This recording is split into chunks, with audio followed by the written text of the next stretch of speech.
Wisdom of Solomon, chapter 1, verses 1 through 4. It says, love righteousness, ye that be judges of the earth. Think of Yahuah with a good heart, and in simplicity of heart seek him. For he will be found of them that tempt him not, and shows himself unto such as do not distrust him. For froward thoughts separate from Elohim, and his power, when it is tried, reproves the unwise. For into a malicious soul wisdom shall not enter, nor dwell in a body that is subject unto sin. Okay, so we're going to have to break down some of this because I love the Sefer, because I love language, and they have chosen sometimes some difficult words, but they're beautiful, and it gives so much meaning and richness to what we're looking at, right? So love, right? It is in the Hebrew, ahab, which I found very interesting because ab is father, av, right? Aleph, vet or bet, right? But this one, love, is ahav. So it's got a hey in the middle, right in the middle. It's got a little man that looks like he's holding up his hands and worshiping. It's like, behold, it's wow, look at this, right in the middle of the strong leader's house, the father, right? And so it's love is having affection for. Now, love is going to go a lot deeper than that. And I already have been working on a series.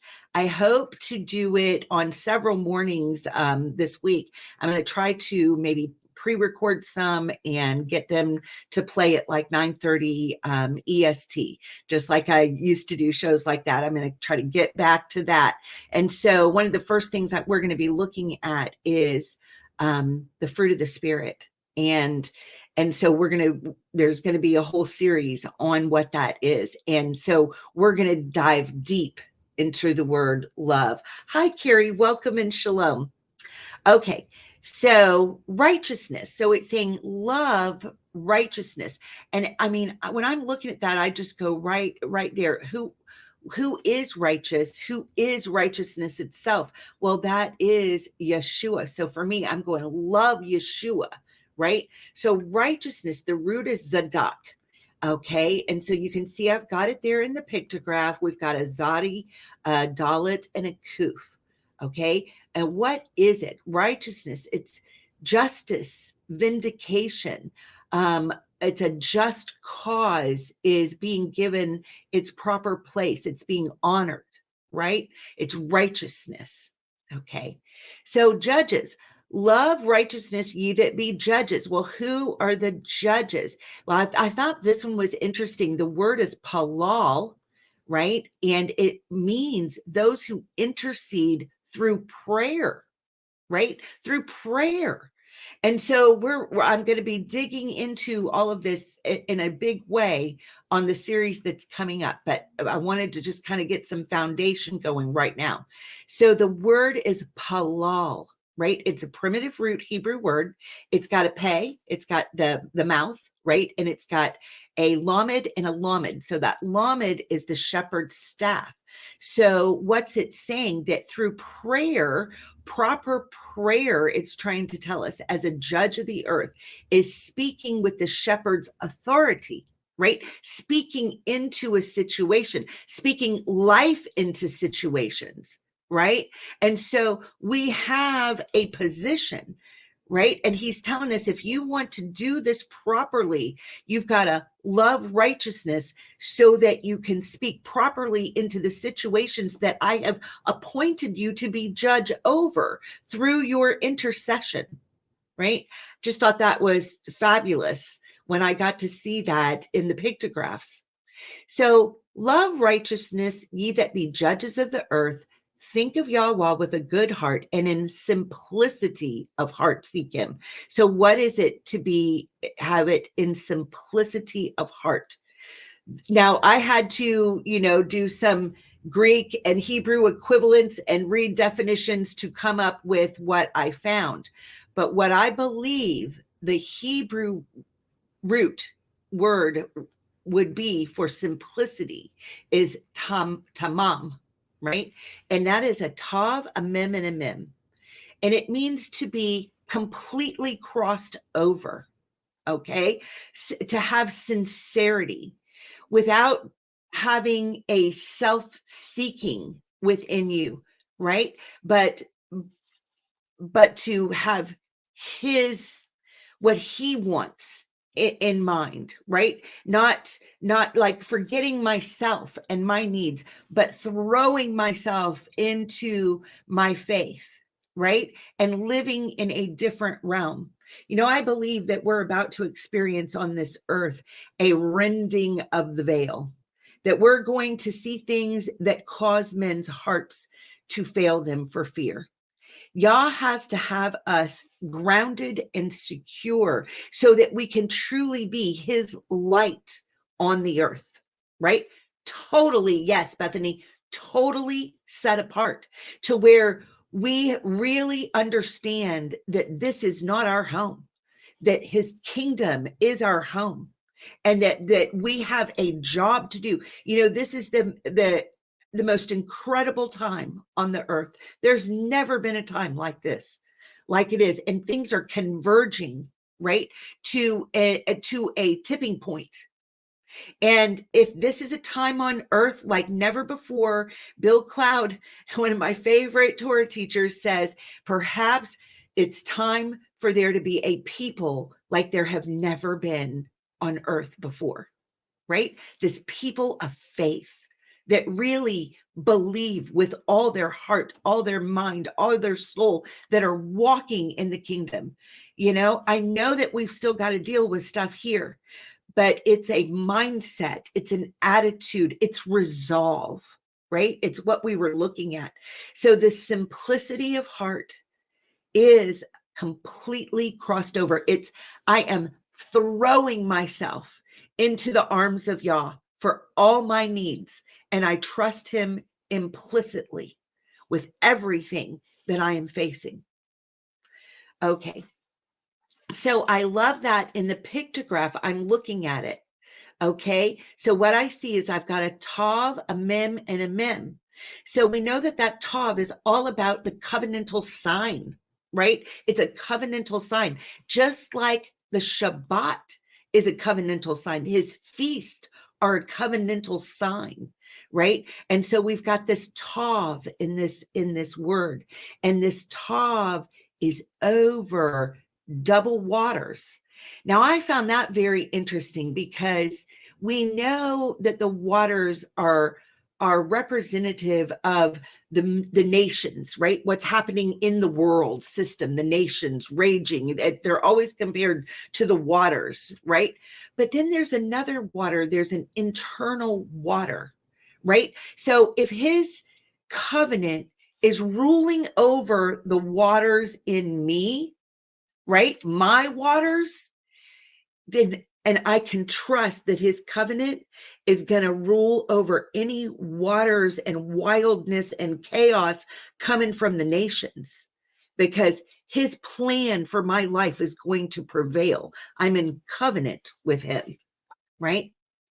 Okay, so that was more of this simplicity of heart. So now going back to it, so love righteousness, ye that be judges of the earth, think of Yahuah with a good heart, and in simplicity of heart seek him, for he will be found of them that tempt him not, and shows himself unto such as do not distrust him. So of course that, you know, what is distrust? Well, it's the opposite of trusting. It's the opposite of having faith, right? For froward thoughts separate from Elohim. So what is a froward thought? A froward thought is something that is contrary to the truth. It's when I am struggling with something physical and a thought hits my brain. This is too much. It can't be fixed. You're not going to be able to overcome that. That is contrary to his truth. Right? So I have to take those thoughts captive. When a froward thought hits me, I have to say, oh, no, no, no, no. No, that is from the enemy. Okay, I'm going to take that captive. I'm going to cast it out as a lie, and I'm going to seek his truth. Right? So we can't be swayed, right, by those froward thoughts. They're like, those are the darts and the arrows of the enemy coming at my mind, trying to get me to distrust Yah instead of walking in my faith and walking in trust, right? So for froward thoughts separate from Elohim and his power, right? And when you say okay to a thought that is not from him, that is a lie sent by the enemy, and you take that in as your own thought, and you allow that to germinate and dwell, and you start dwelling on that instead of the truth, well, it strips you of the power to walk in his authority, right? And to literally change the atmosphere. So those froward thoughts separate from Elohim and his power. When it is tried, it reproves the unwise. Okay. So for into a malicious soul. Okay. What is a malicious soul? So malicious comes from the word malice. It's a desire to witness harm to another. Okay, so now this is a big one, because right now in the United States of America, people are riled up. They are, because the system is pushing people towards civil war. Okay, it's in the cards. It's been contrived. This is what's going to come.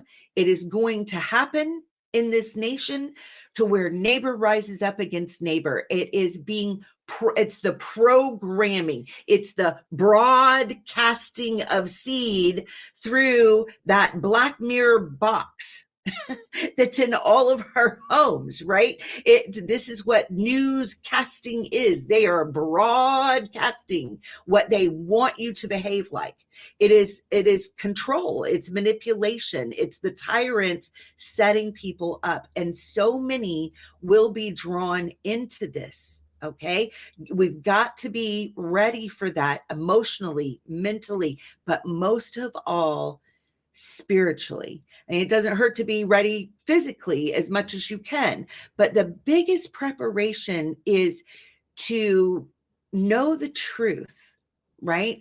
And to draw near to Yah, so that we are strengthened to handle whatever comes our way, and to know that we are his emissaries, right, on this planet. On this planet, those who are his representatives. We are emissaries. This is what Paul was trying to tell us. We've got a job to do. And so we can't get drawn into that malicious mindset, no matter what happens, right? We may lose people that we care deeply about. People are going to get hurt. People are going to die. People are going to be in extreme distress. And it's not an easy thing, right? But if we have the tongue of the learned, the mind of the learned, right, and we are learned in his ways and in his scriptures, then we are his representatives and the judges on the earth through our intercession. Okay. So we can't allow any maliciousness to enter into our own hearts because of what we may personally suffer. It is guaranteed that we will suffer. Absolutely guaranteed. I always look at it like this. Yahusha saw that the only way to redeem us was going to cost him great suffering, a suffering that we cannot even begin to imagine. He paid literally with his pain and his blood and his sweat. He gave his own right arm for our redemption. Okay. So that suffering in humanity. He took on humanity and suffered a horrendous death, along with all the mocking, along with all the distrust, along with all the making fun of, the jesting, the ostracizing, all of those things. He suffered through all of that, through the accusations. Okay. He suffered through all of that by taking on humanity out of his great love for us. So we love him because he first loved us, right? That's what we're told in John. So to me, the great exchange is we suffer to take on his righteousness. We have to put our flesh to death. That's what we do. We end up saying, you know what? I'm not going to let this flesh rule me. And it is easy when someone harms you, your child, your grandchild, your parents, your husband, your wife, right? Whatever it is, your best friend. When something, whether it's a system or whether it's a person or whether it's an organization or a law, whatever it is, anger can get really, really stirred up towards hatred to where I just want them to have to pay. Okay? This is malice, a desire to witness harm to another. It's spitefulness. It's rooted in a desire to see evil come to another person, right? I just pray that God judges them. Okay? This is not our job. He tells us we bless our enemies, right? We have to take a look at this and say, I'm not going to operate in a spirit of malice, no matter what happens, because it'll strip me of my authority and my power to operate in his kingdom. All right, so the next thing says, for into a malicious soul, wisdom shall not enter, nor dwell in a body that's subject unto sin, right? So we can't be, running around sinning. Oh, well, Yah knows my heart. He does. He knows that it's wicked. We cannot give ourselves excuses for our shortcomings and our failures. We have a solution. It's called repentance. It's, I'm at the point in my life to where I'm like, I know that he whom the Lord loves, he chastens, right? And so I pray, Father, please keep loving me enough to put your finger right on the sore spot of any sin that is within me, of anything that's contrary to you within me. Just press on it until it's so uncomfortable that I'm willing to fall to my knees and deal with it, because I don't want anything stopping me from completing the assignment that you've given me on this earth. And so I'm praying, love me enough to keep your finger on that sore spot, Yah. And once we've resolved that one, let's just move on to the next one, because I know I will be working out my salvation with fear and trembling until I breathe my last breath. That is the nature of being human. There will always be something to work on. I will always be saying something I shouldn't have said, hurting someone's feelings, putting my foot in my mouth, making a wrong choice, being selfish. It's there. And so I have to keep myself right-sized with Yah and say, I realize I have issues and I want you to help me. Don't leave me in that state, but keep the pressure on. Keep that pressure on, because I know you love me and I know you want me to come up higher, and I can accomplish more if I deal with what you're telling me to deal with. Okay. Wisdom is Hokmah. The Brown Driver Briggs definition says it means to be skilled in war.